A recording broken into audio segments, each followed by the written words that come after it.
Салам радиосунда жаңылыктар.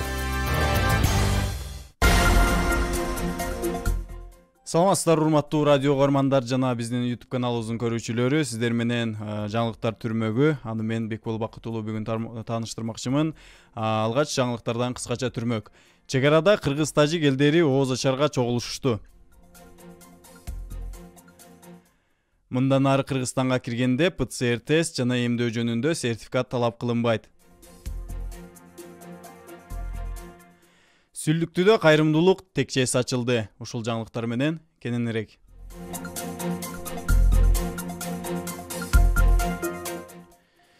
Лелек районунун жана Тажикстандын Гафур районунун чек ара айылдарынын жашоочулары биргеликте ооз ачарга чогулушушту. Бул тууралуу Баткен облустук өкүлчүлүгүнүн басма сөз кызматы билдирди. Эки тараптын элдери демилгелеген ооз ачарга Лейлек жана Гафуров райондорунун акимдери жана бирге күч түзүмдөрүнүн өкүлдөрү катышып, жалпысынан 100гө жакын адам келди. Ушундай эле иш-чара Баткен районунун жана Тажикстандын Исфара районунун тургундарынын катышуусунда өттү. Эки элдин ынтымагын бекемдөө максатында уюштурулган иш-чарада коңшу кыргыз-тажик айылдарынын тургундары ороз айында жараткандан жакшылыкты, биримдикти жана тынчтыкты тилеп дуба кылышты деп айтылат маалыматта. Мындан ары Кыргызстанга киргенде ПЦР тест жана эмдөө жөнүндө сертификат талап кылынбайт.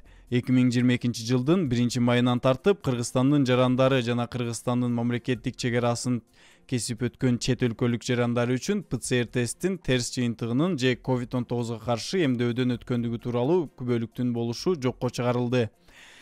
Мындай чечим Кыргызстандын коронавирус инфекциясына каршы күрөшүү боюнча ыкчам штабынын жыйынтыгында кабыл алынды, деп билдирет коронавируска каршы республикалык штаб.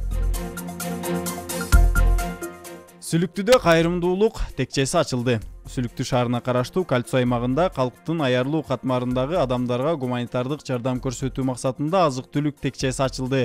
Бул тууралуу маалымат шаардык Facebook'тун баракчасына жарыяланды. Азык-түлүк текчесинин ачылыш аземине шаар мэри Максат Кадыркулов баштаган жетекчилер, шаар тургундары катышкан. Азык-түлүк текчесин ачуу Сүлүктү автомектебинин жетекчиси Малика Кадырова дөмөрчүлүк кылган.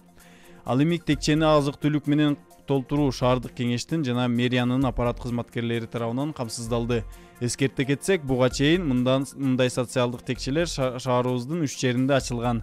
Кайдыгер эмес тургундар мүмкүнчүлүккө жараша ушул текчени улам толуктап турууга чакырабыз деп айтылат маалыматта. Ушуну менен ушул саатка болгон жаңылыктар аягына келип жетти. Кийинки саатта көрүшкөнчө.